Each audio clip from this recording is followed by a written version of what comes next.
આ મકાન દઈ દેવાનું હે, વેચી દેવાનું હે મારા વાળા. 75 વારનું આશરે ડ્યુપ્લેક્સ મકાન દેવાનું છે મારા વાળા. ટોટલ મકાન રહેવાનું છે 75 વારનું ડ્યુપ્લેક્સ મકાન. જો લોકેશનની વાત કરી દઉં તો સુરેન્દ્રનગરમાં 80 ફૂટના રોડ ઉપર અયોધ્યા શાક માર્કેટ આવેલી છે, તેની પાછળ પડે છે જ્યોતિનગરમાં તમારી માટે લઈને આવી ગયો છું 75 વારનું ડ્યુપ્લેક્સ મકાન.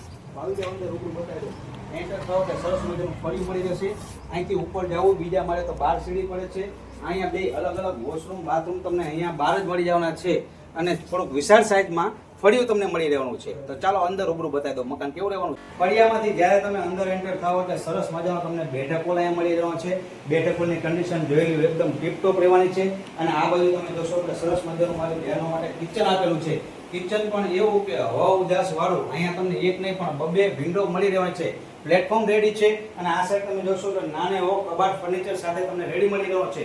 એની બાજુમાં નાનો એવો સ્ટોરેજ તમે કરી શકો, નાના મોટા ખાવાનો વાળો અહીંયા પણ કબાટ રેડી મળી રહેવાનો છે. બેઠક પરથી જ્યારે તમે અંદર એન્ટર થાવ એટલે સરસ મજાનો બેડરૂમ આપેલો છે. બેડરૂમની કન્ડિશન જોઈ લો, અહીંયા પણ તમને ફર્નિચર વાળા કબાટ રેડી મળી રહ્યા છે. આ સાઈડ તમે જોશો એટલે ફર્નિચર સાથે તમને સ્ટાઇલ સહિત ગાડલા ગોદરા વાળો કબાટ મળી રહ્યો છે. ઉપરની સાઈડ જોશો એટલે માળિયું મળી રહેશે.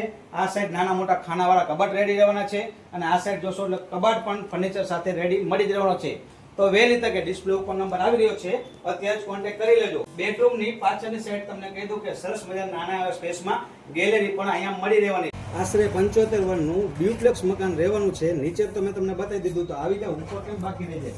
ઉપર પણ તમને મકાન બતાવી દઉં. ઉપર જ્યારે એન્ટર થાવ એટલે સરસ મજાની અહીંયા તમને બાલ્કની મળી રહેવાનો છે. સ્પેસ મોટો રહેવાનો છે, હવા ઉજાસ વાળો રહેવાનો છે, ઉનાળામાં પણ તકલીફ નહીં પડે એવો રહે. ઉપરની સાઈડ જ્યારે તમને કહી દઉં કે રૂમમાં એન્ટર થાવ, બેઠક હોલ ગણો, રૂમ ગણો કે બેડરૂમ ગણો, અહીંયા તમને એક બિગ સાઈઝમાં હોલ મળી રહેવાનો છે. કન્ડિશન જોઈ લો, એકદમ ટીપટોપ રહેવાની છે.